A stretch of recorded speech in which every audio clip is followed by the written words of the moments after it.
I am going to get started with the session. Thank you, everyone. Good morning, good afternoon, good evening. Welcome to the breakout session on digital public goods. One moment. I knew this was not going to mute me. There we go. Okay. So my name is Gabriel Krishak. I'm the Senior Director of Technology and the Global Technology Lead at RTI International. RTI is a global nonprofit research institute based in North Carolina. It's established in 1958, and it's dedicated to improving the human condition by turning knowledge into practice. So for those of you who don't know, RTI is both a global research institute and a leading international development organization, and has a vested interest in promoting, contributing to, and collaborating around our timely discussion today of digital public goods. So in this session, what we wanted to do was really to kind of introduce and just explore the landscape of digital public goods.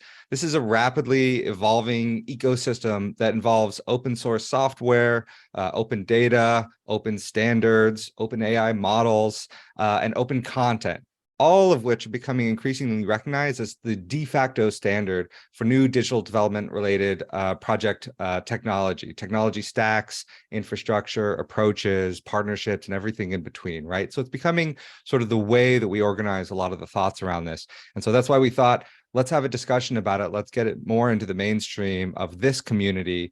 And we thought we would pull together this great panel to help us do that today. So we have some really amazing folks to help us walk through digital public good, or DPGs, as we might call them. And we hope to cover everything from the categories of their use to specific technologies to considerations for implementation, costs, partnerships, localization, and everything in between.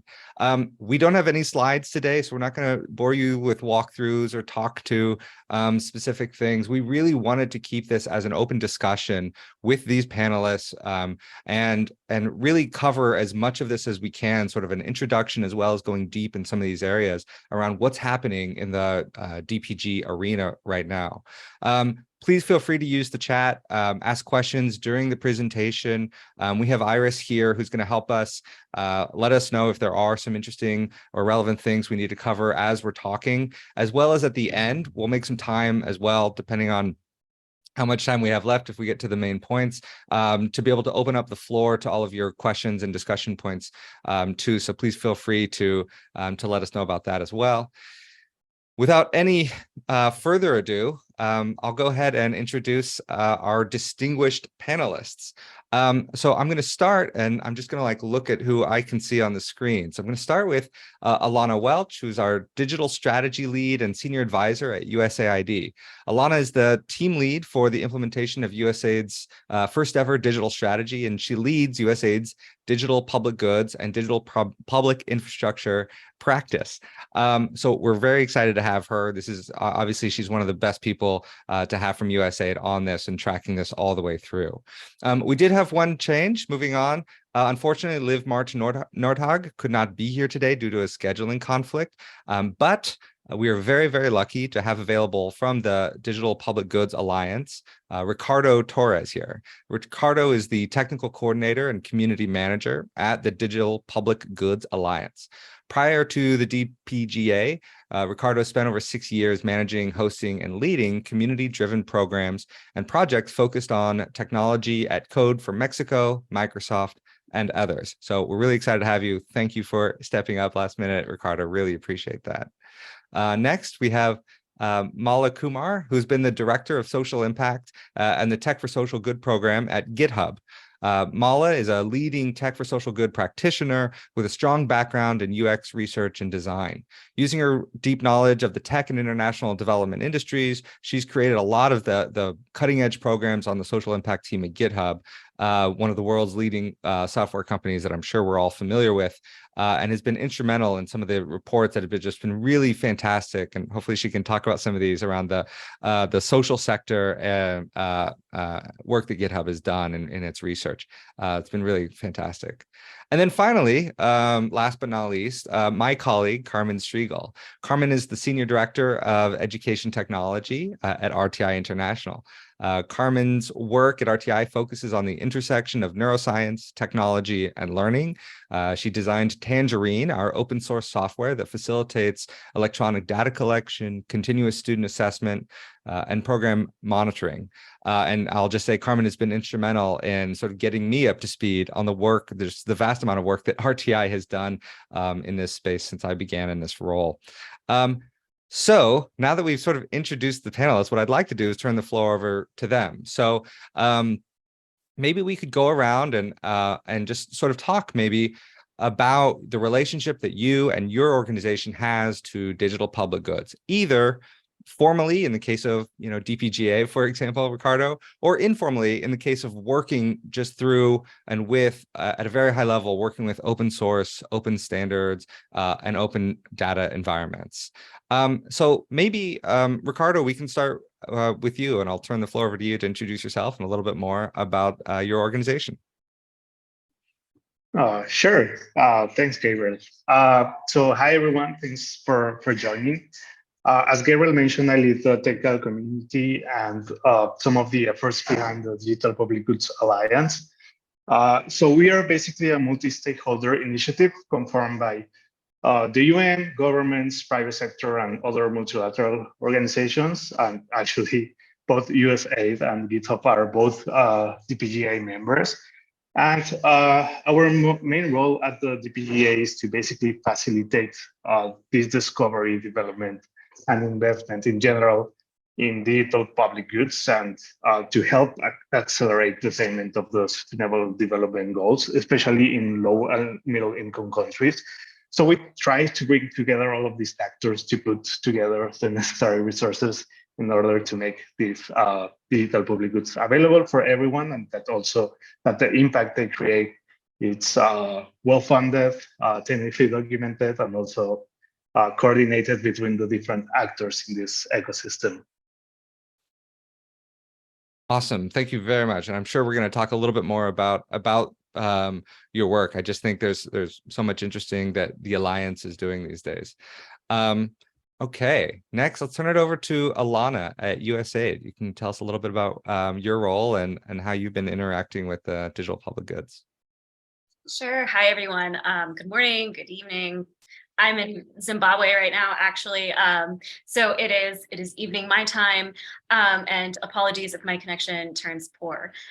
So as Gabriel mentioned, I have been helping to lead what is now relatively a new practice under the umbrella of digital public goods and digital public infrastructure at USAID. But our engagement on these topics is not actually new. So USAID has been investing in what are now categorized as DPGs for over 20 years. One of the earliest investments was in DHIS2, which is one of the best known digital public goods and definitely one of the most mature. And to this day, we continue to support organizations that are contributing back to the open source community or else really trying to bolster the DPG community. So as Ricardo mentioned, we joined DPGA last year. We also announced that we were joining the GovStack Alliance in December.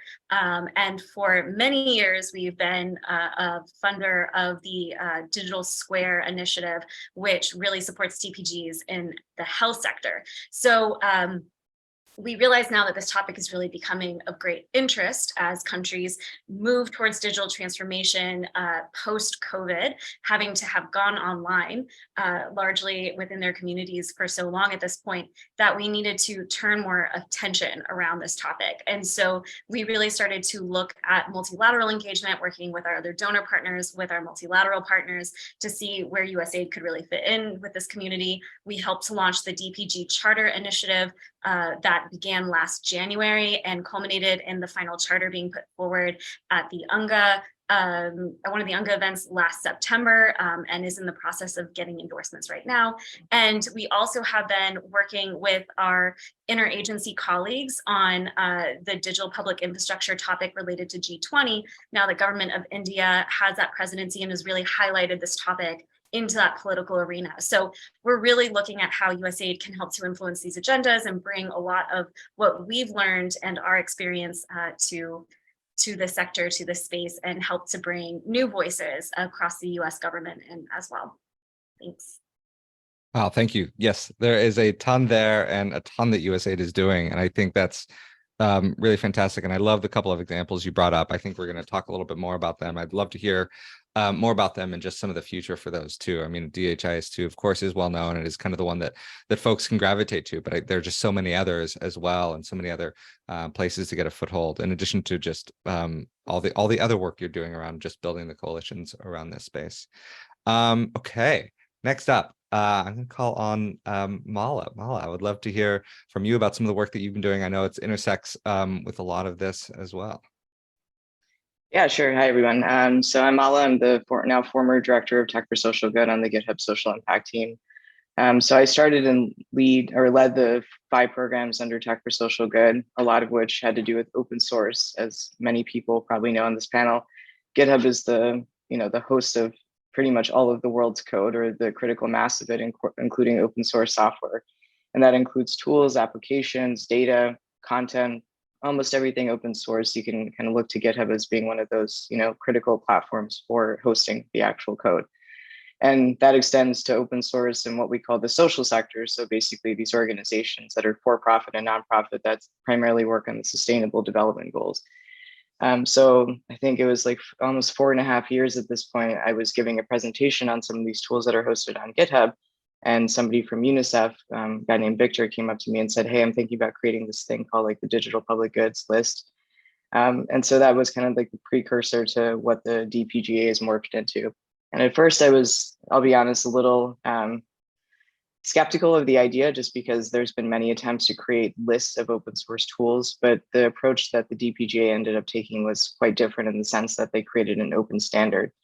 And so 4 years ago, under Tech for Social Good, I and several of my colleagues really contributed a lot to that standard to give feedback on like what are the 9 points or the 10 points that should be included to really comprise the criteria of a digital public good.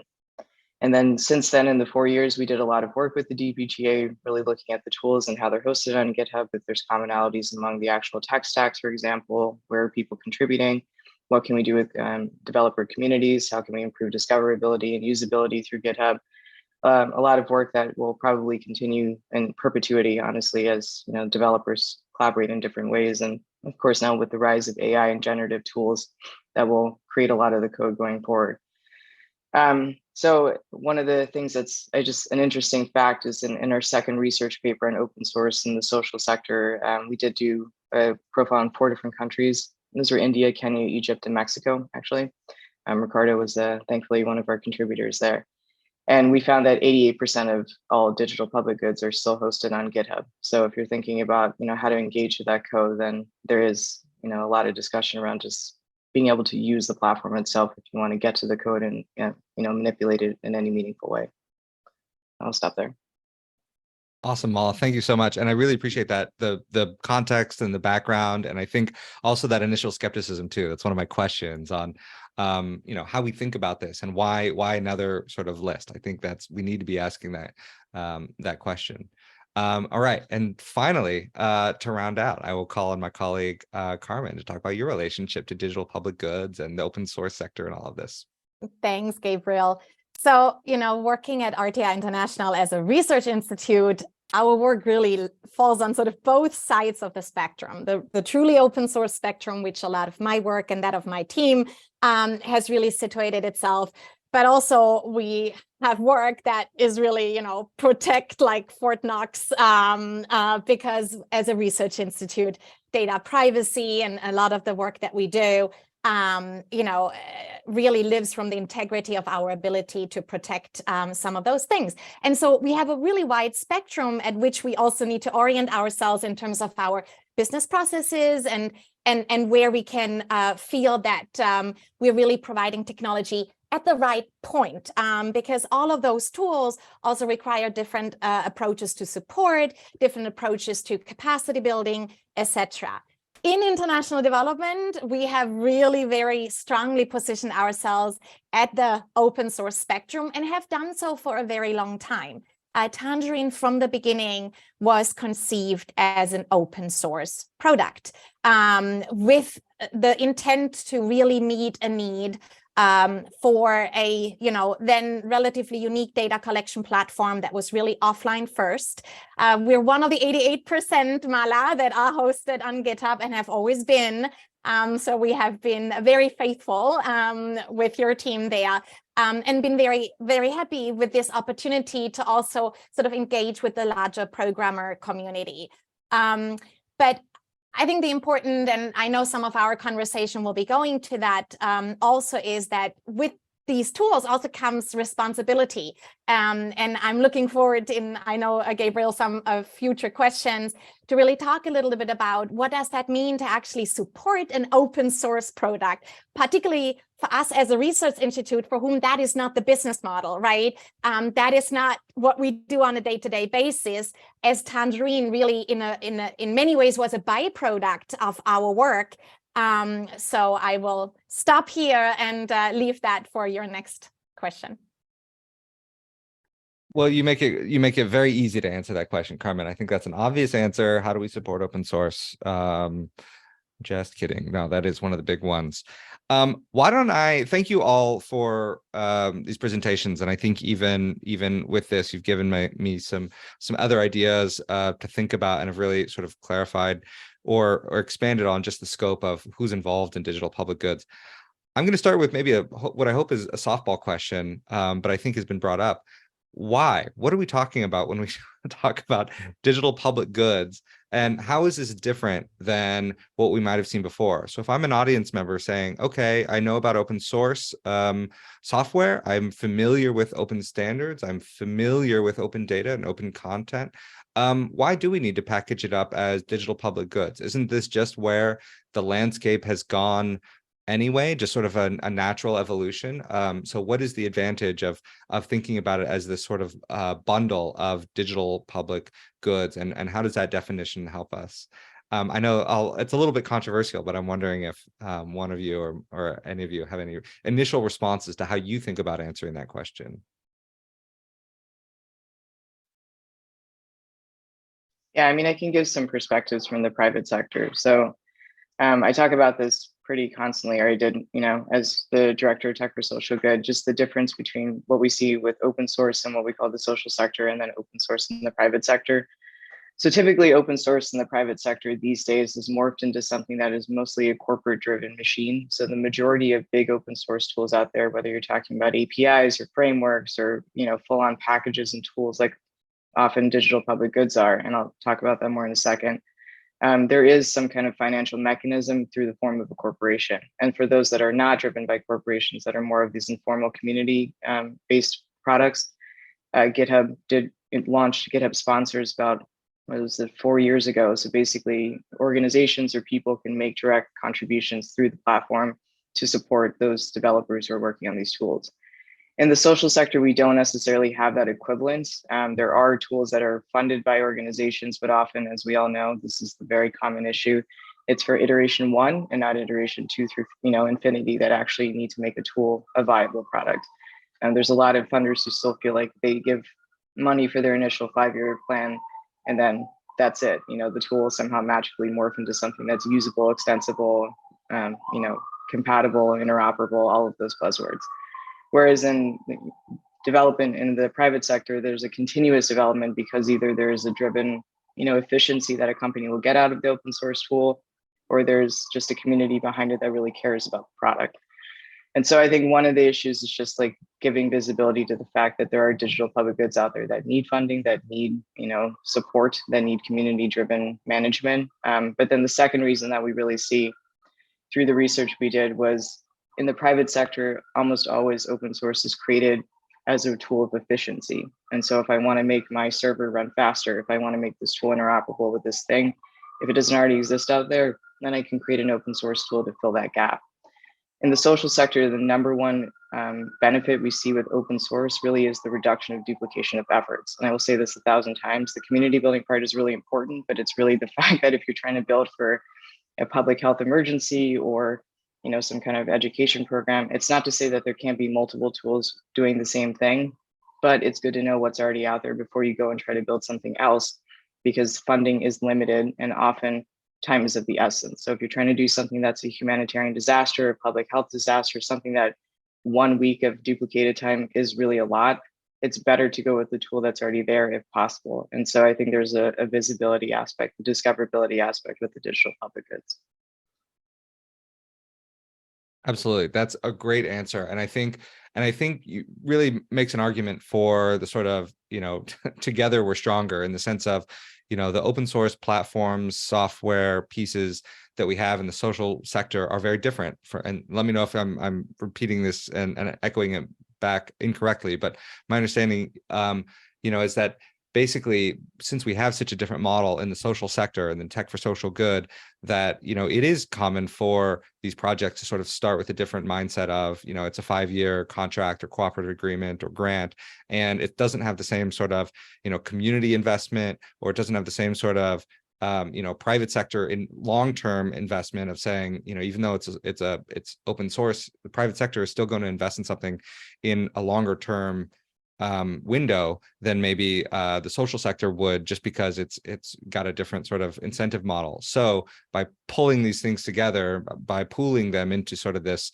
category of digital public goods, it allows us to have a little bit more awareness of, okay, where are the efforts that we need to sustain? What are the models that are going to financially sustain efforts in some of these things?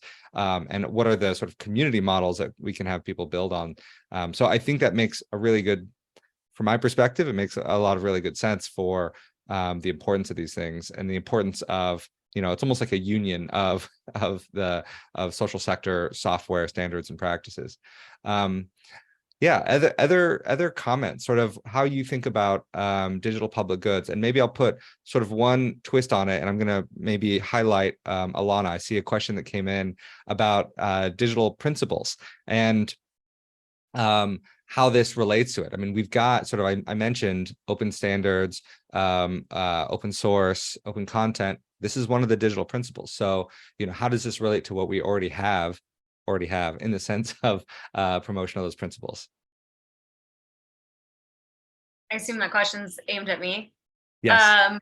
Yeah, for anyone in the audience who doesn't know me from my previous life before USAID, I was actually the global director for the Principles for Digital Development at DIAL. So I have a bit of background on both of these things.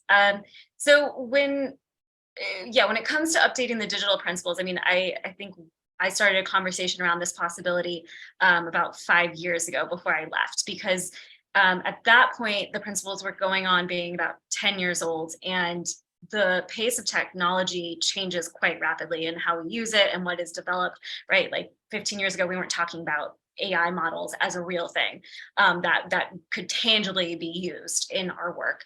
And I do think that the 9 principles that were identified initially were really good foundational principles, but there have been changes to the technology sector over the past few years that, I do think that they should be revisited relatively often with the community, because they are community driven. And so part of what they're meant to do is reflect what we are doing and make sure that they still remain the best guiding light for digital development. With that being said, related to digital public goods, and to sort of answer your first question as well, Gabriel, for us, the reason why digital public goods isn't just the open source software movement is because it's not just open source software, right? There are these other categories of digital public goods. And really how USAID thinks about it is that these are technologies or approaches that benefit citizens within a country. And so within any given country, technologies have to be chosen and then implemented by a government and civil society that makes sense for that context. And those products might not exist from a private sector partner, or they might not exist at all right now. And so these products we are asking organizations to build, or we are supporting that are being built to meet a need, really do need sustainment beyond this early stage development. And they are for the public benefit. Now, that being said, I think that, we should talk about sustainability models, because they're not super great right now within the social goods sector. But our interest really is in around helping governments choose and use the right technologies that can promote better livelihoods with rights respecting technology, and those types of considerations when it comes to to their citizens. And so therefore, these types of products tend to be things that we gravitate towards, because if the US government is going to put our money into something, we want it to be something that is really beneficial, can be supportive over long term, is something that governments can manage and tweak to fit their needs. And so that's, one of the approaches we come to this topic with.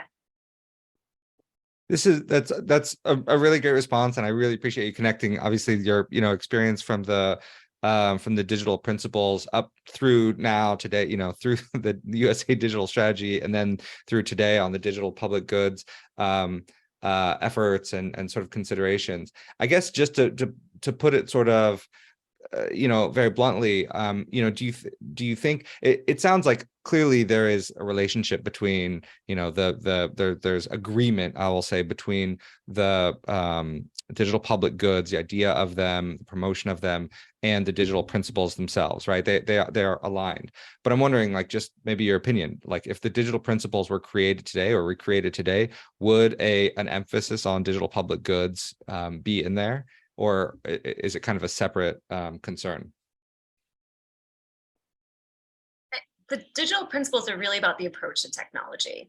So we don't call out in the digital principles any specific technology currently. And I think that that's right. They need to remain really agnostic or applicable to multiple types of technologies or approaches to digital development. So, I mean, I would argue no. I don't think a specific technology or type of technologies should be included, but the approach of implementing for the benefit of citizenry, public focus, open source, or open standards, open approaches, those are all practices that help to enable the environment where those types of technologies can become a thing.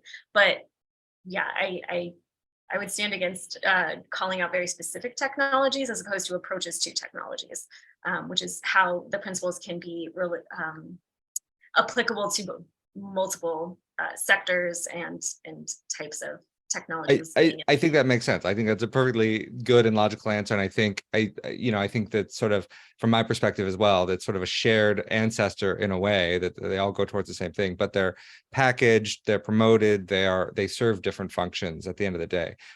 Even where they're aligned, they're still serving sort of slightly different audiences, which we're getting some questions about, and I think is a really good thing to think about. I want to put Ricardo on the spot. And as the community manager and sort of, your perspective from the Digital Public Goods Alliance, what is your perspective and sort of saying, what are we doing here? What is the goal of digital public goods overall, and what you're striving to build? Sure, and I'll also like to use this opportunity to address one of the questions in the chat, which I think is like fundamental, which is like, what is the difference between like an open source software project and a digital public good? And as Alana mentioned, it's not only software, right? But the main difference here is that there's like this DPG standard, this digital public goods standard that Mala also mentioned, which has like the baseline criteria of how we defined what a digital public good is, and that it's a set of 9 criteria, but in summary, like, this is like this baseline requirements, like being relevant to the Sustainable Development Goals, the type of license they're using, having a clear ownership, having things like using open standards for interoperability and even best practices. And here's even where like the principles for digital development come in. But yeah, there's this set of other design aspects of these different digital public goods categories that are taken into account to make like this differentiation between any other open source project. And just to put some maybe examples on each category, I guess some of these popular examples can be things like Wikipedia, which is a great example of an open content that's widely available and used everywhere, of course. Also OpenStreetMap, which is probably one of the largest geospatial data crowdsourcing projects in the world. And that this data is used almost by all major map providers, but we also have, of course, software such as Fedora Linux, which is an open source operating system, or things like the Open Contracting Standard, which allows governments to publish data in a way that's comparable across government agencies, but even across different countries.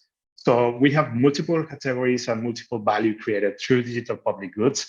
But the main thing is this aspect of how they were designed to start and the different mechanisms they have to do no harm and to basically create this impact and this relevance to the Sustainable Development Goals. No, that makes sense. And I think that really helps understand both the distinction, because I think oftentimes we do use them interchangeably, or are we starting to? I mean, I think people are more familiar with obviously the open source software and platforms than we necessarily are around open data, open content. But I love those examples. I mean, I think people, certainly Wikipedia, know that. I think in this sector, people certainly know the OpenStreetMap. And so I think those are really great examples of what you're seeing as open data, open content, but not necessarily, you can have different sort of business models built on top of that or around that or through that. And it's not quite the same thing as packaging them under the public goods perspective.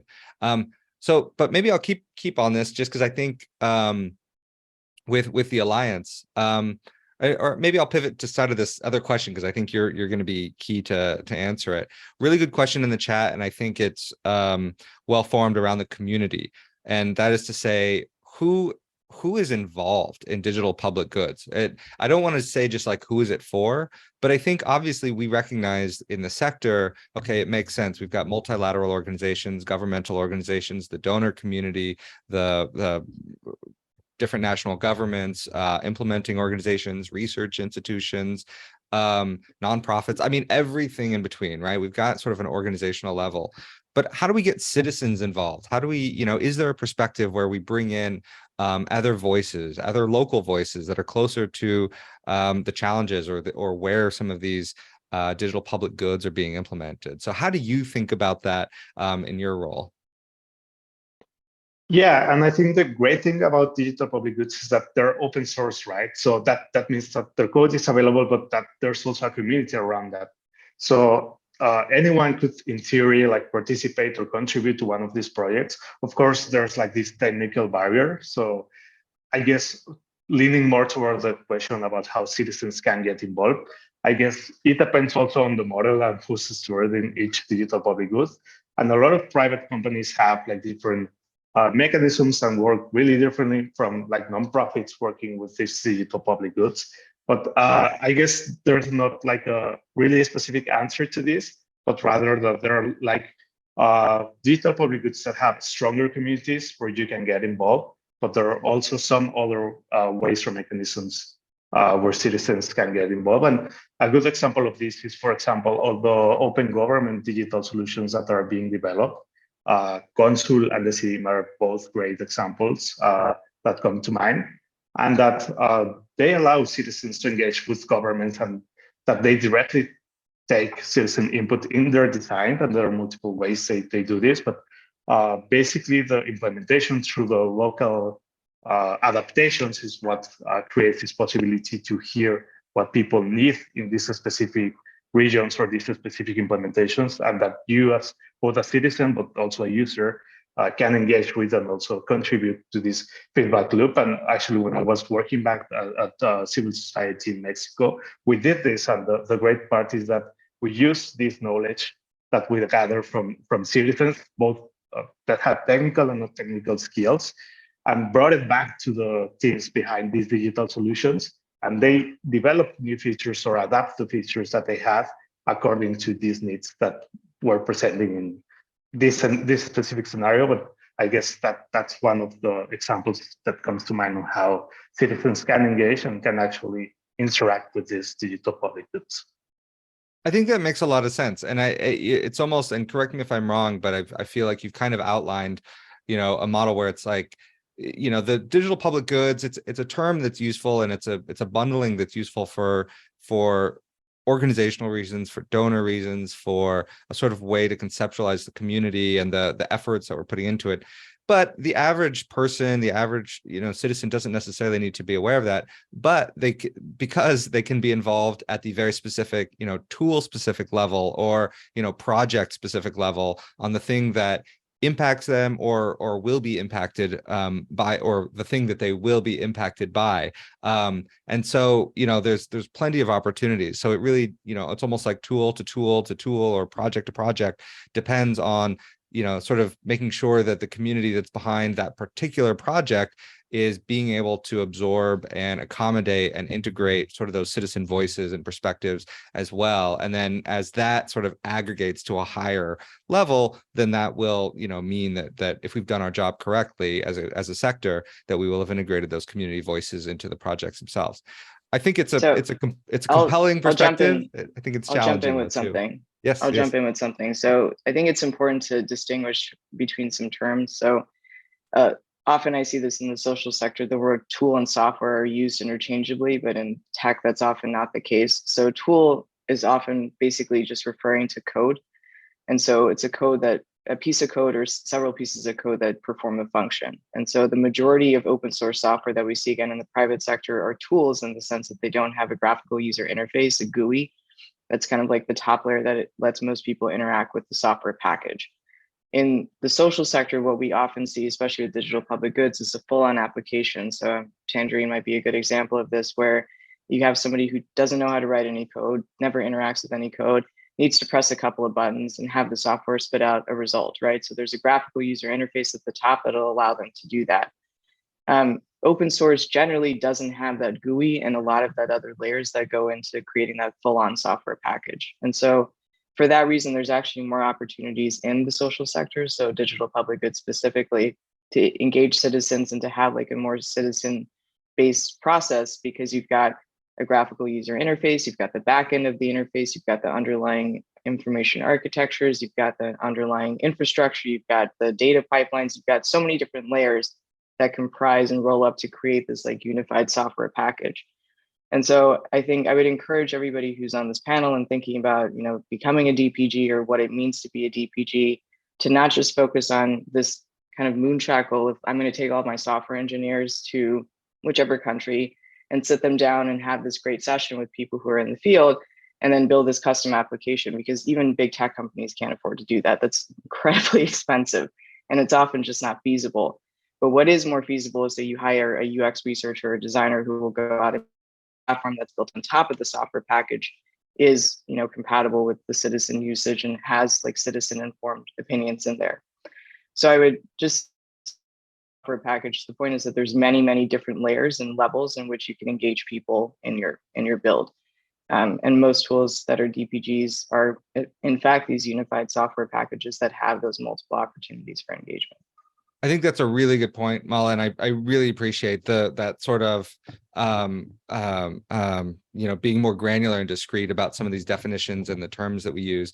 But I think also, what you just laid out, that understanding of, you can have core packages and then sort of the pieces that sit on top of them, or the application, the interface layers on top of them. And that's not just, what are the buttons, what do they look like, but provide opportunities for localization, for different languages, for different experiences on different types of devices and connectivity landscape. So I think that's a really good point and opportunity here.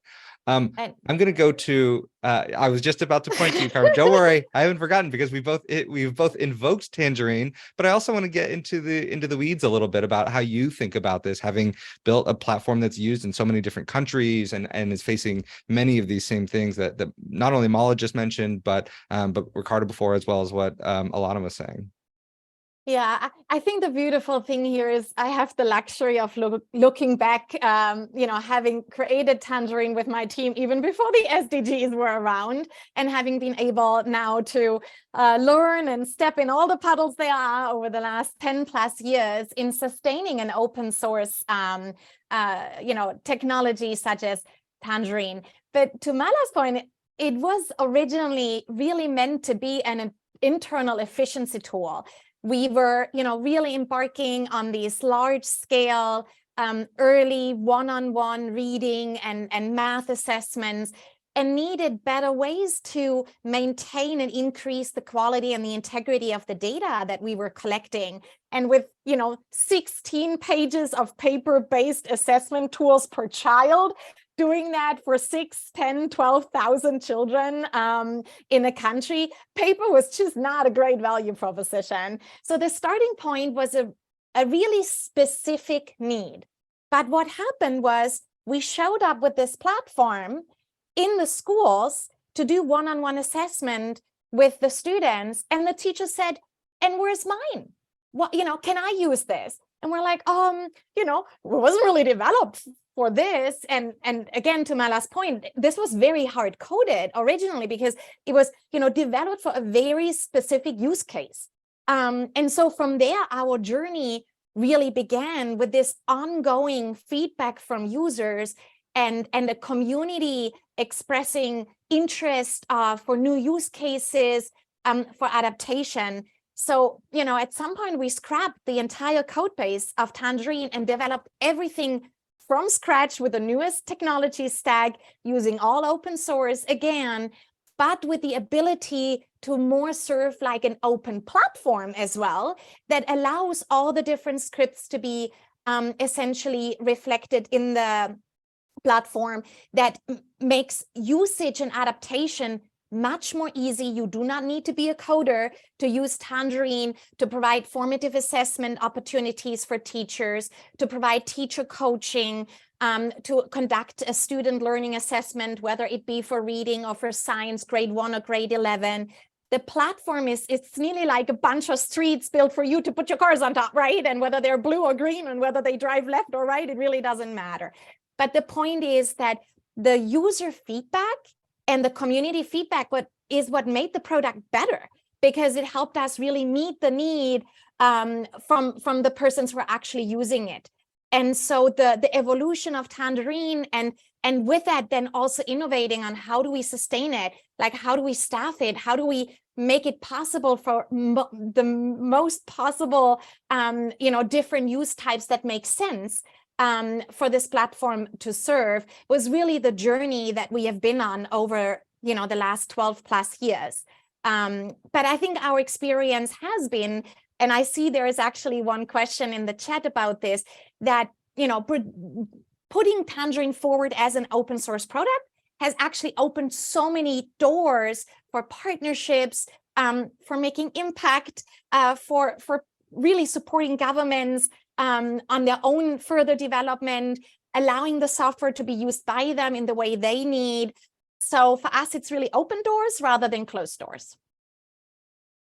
I think that's such a great example. And I think that, we could have a whole separate session on, sort of the combining, what you've just said about the history of Tangerine, and then Mala's comments about thinking about, how the sort of software is structured in the first place in such a way to make it sort of amenable to more modular approaches, more sort of add-ons, being able to provide sort of different aspects to different teams. I think, we mentioned DHIS2. A lot of people are familiar with that, and they're familiar with sort of the more plug-in environment to be able to build things on top of it. And it's a challenge in this community. I mean, I think that we can all probably think of software packages or open source software solutions, I'll say, just as a broad generic term, that are ostensibly open source, but it's really challenging to think of other teams being able to contribute to them, build on top of them, build within them, reform them, not reform, but transfer them or translate them to other sectors even, right? If you've got something built for agriculture, is that going to work in the same health environment? And should it work in the same health environment? So I think lots of questions about that.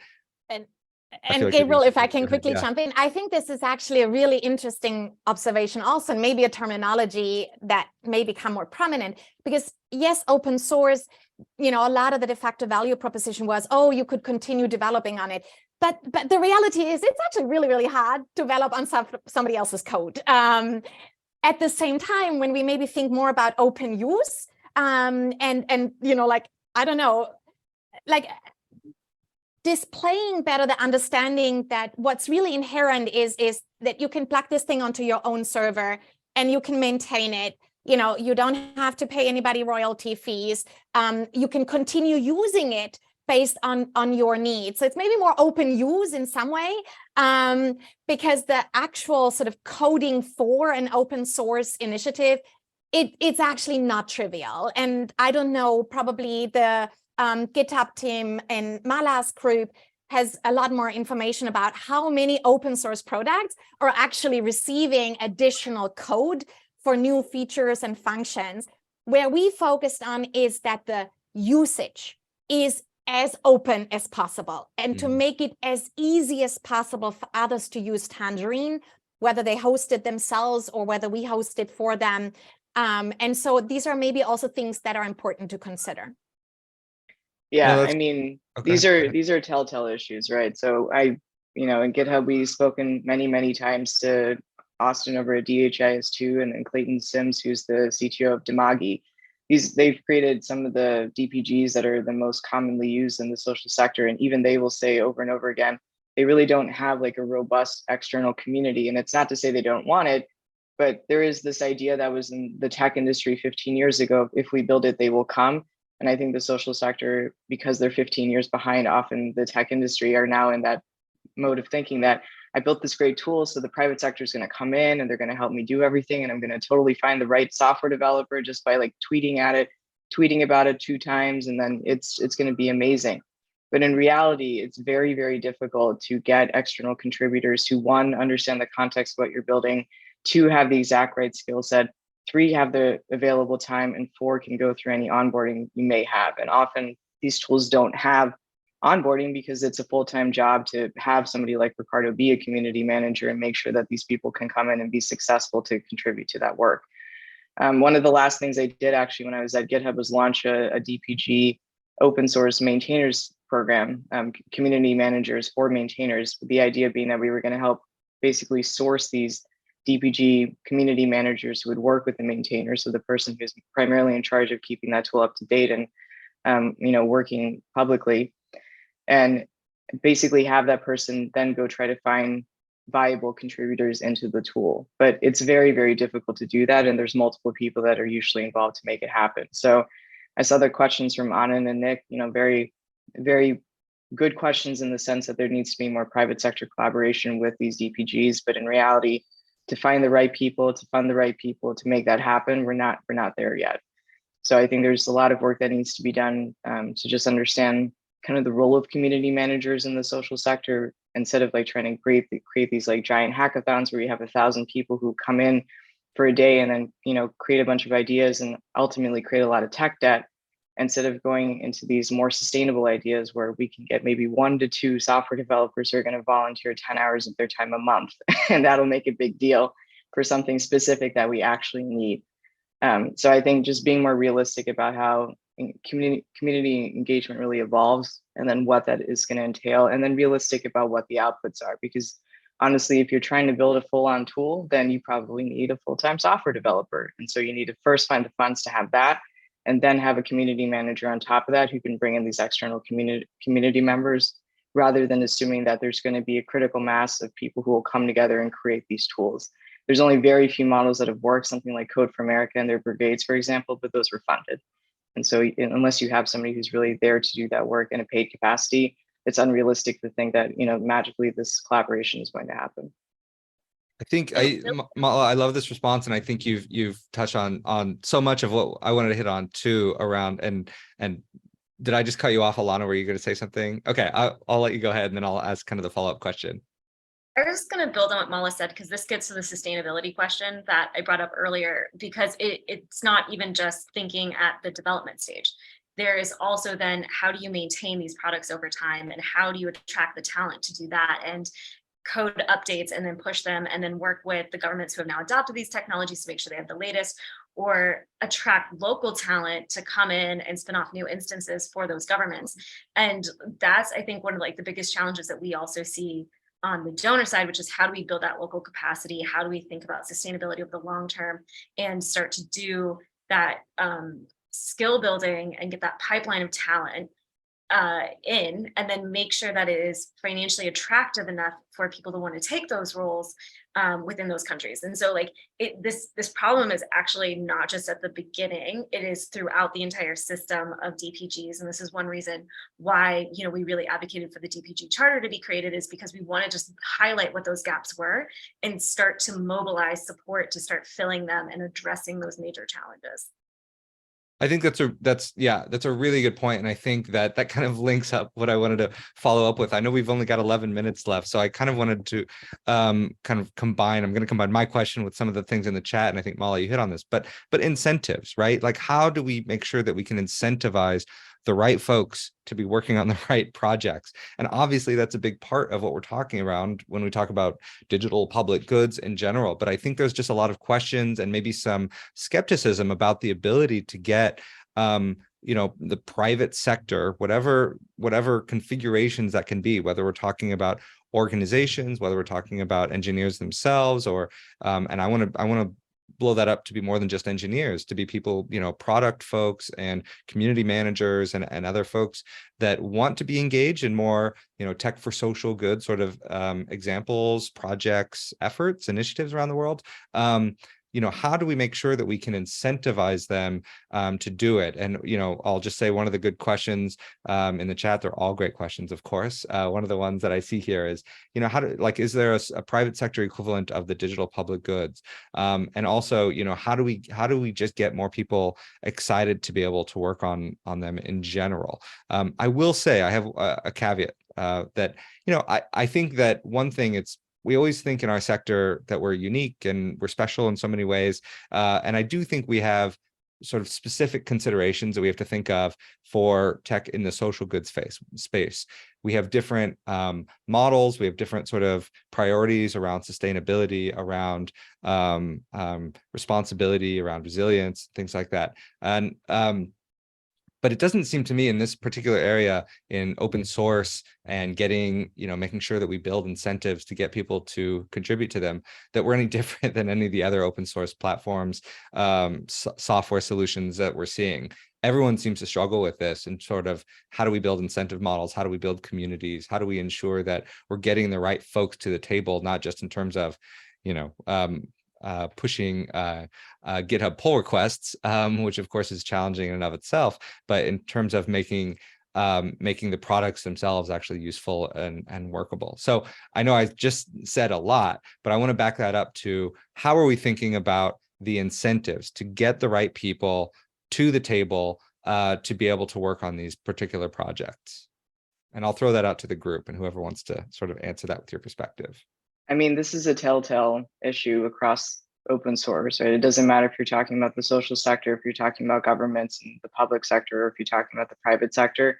It's very much with everybody uses the term macroeconomic climate in the tech industry. It's quite nauseating, honestly, but that's the excuse they're going to use, right? As soon as there's an economic downturn, there's going to be some incentives in at least some tech companies' minds to get rid of people who work on this, or to deprioritize and not put money into that, even in the private sector.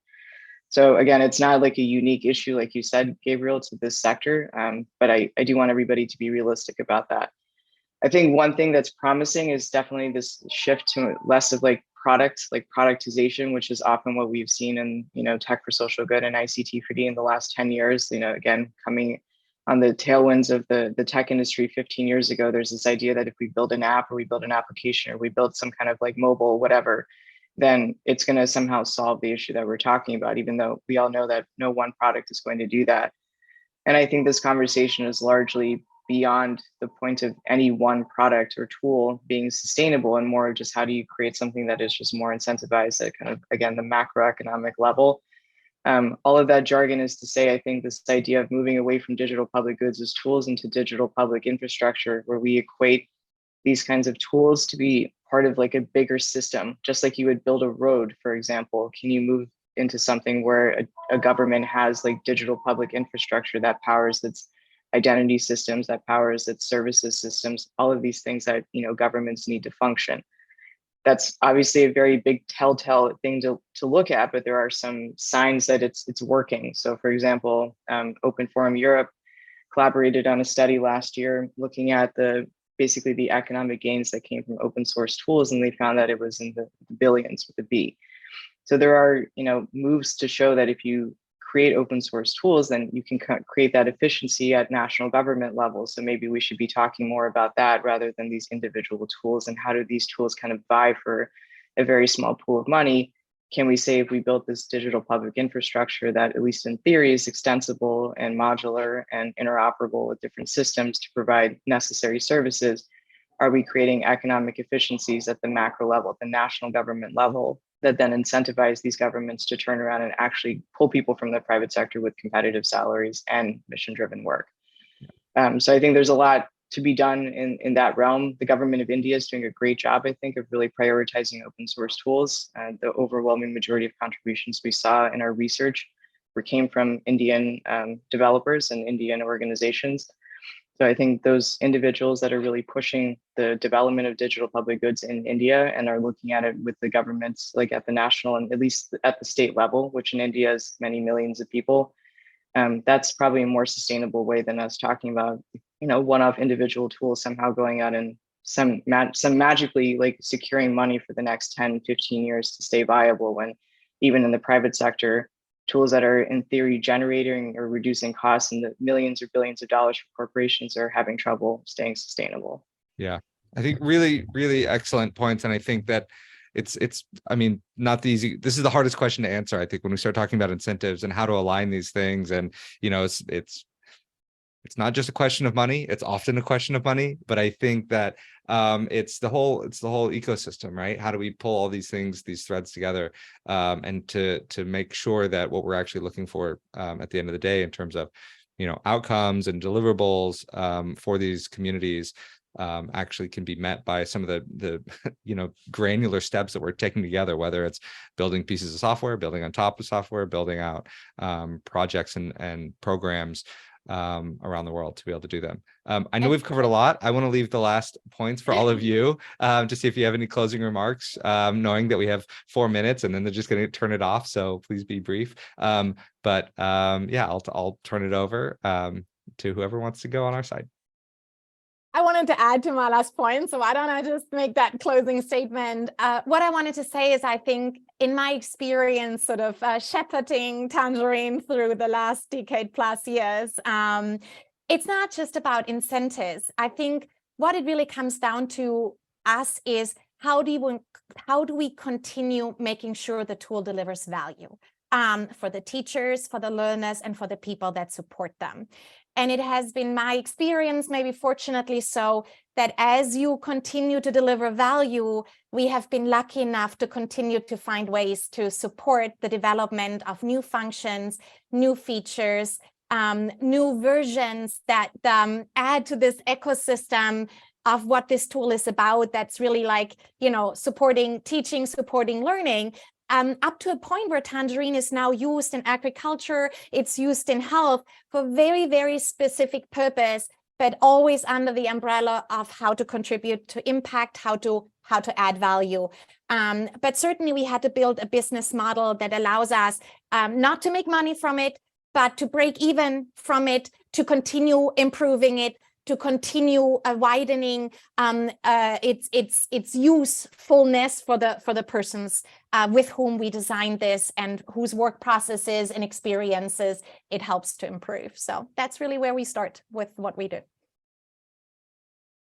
Awesome. You're such a good hype person, Carmen, for the program. Okay, final thoughts, 2 minutes. Mala, Ricardo, Alana. Yeah, I guess Yeah. my part.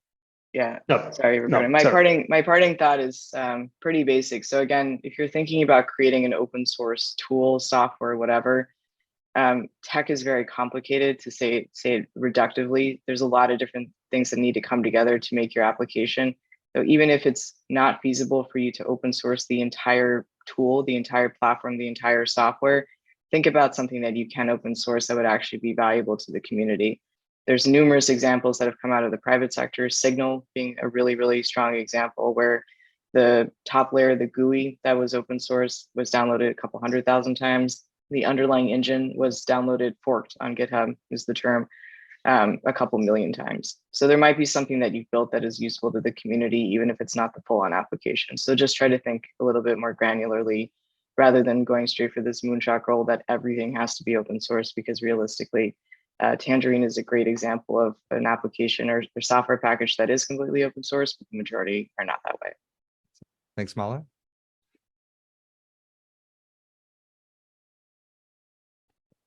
Ricardo, Alana. On mute. Okay. All right. Not I'll take Ricardo, that. who's gonna go next. Yeah, I'll just say really quick, there were a lot of questions in the chat raising concerns for the future, and I would just say be part of the conversation. That's the best way to do this. There's still a lot we have to figure out around DPGs and what that governance looks like and that sort of thing. So I just encourage you to jump in and become part of the conversation. Thanks, Alana. And Ricardo. Yeah, I'll just echo that because we don't have much time left. But yeah, just try to get involved. And there's a lot of initiatives around this space. So find whatever you're more interested in. And there's a lot of space to collaborate and to actually hear different voices into this ecosystem. Awesome. And I will take the last word. I just want to thank you all the panelists. Really appreciate it. The audience, there were so many of you. We had nearly 100 at our maximum. So there's obviously clear interest in this area. And I love that, you know, for me as well, it provided a great lens to be able to use for the rest of the forum, to be able to think about how we're thinking about digital public goods. So many questions we weren't able to get to. So I'm hoping we have sort of further and follow-up conversations around all these topics. So again, I want to thank you. I want to thank Tech Change and Iris, our facilitator, for making sure the technology worked in this. Never easy. So appreciate it, everyone. And I hope you enjoy the rest of the forum. And I'm sure this won't be our last discussion. Thanks.